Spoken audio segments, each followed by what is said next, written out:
Here we are, Unit 1, Activity 7, Question 3.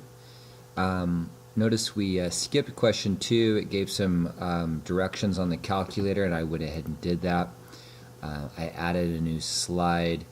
I made the x variable spaces. That is how many spaces we have gone from go, and the cost of the real estate the farther we get from go. So as we move on and look at question 3, question 3a says, describe the association between the two variables.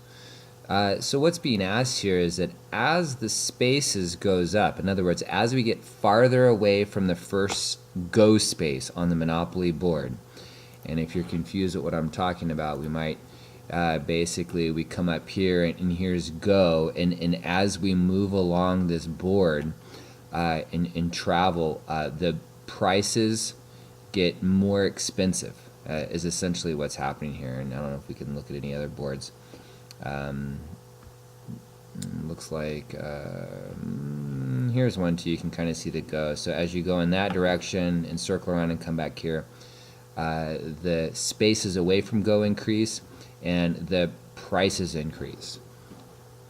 So what association do you see in this particular graph? So as the spaces go up, what happens to the prices? That is question A. Now if we look at question B, it says describe any unusual points in your scatter plot.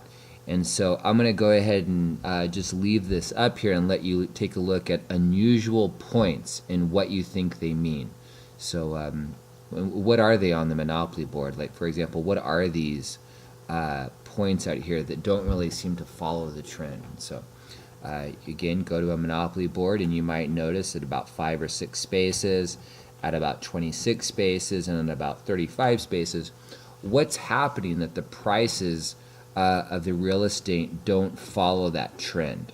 That's the answer that you need to put in bullet B.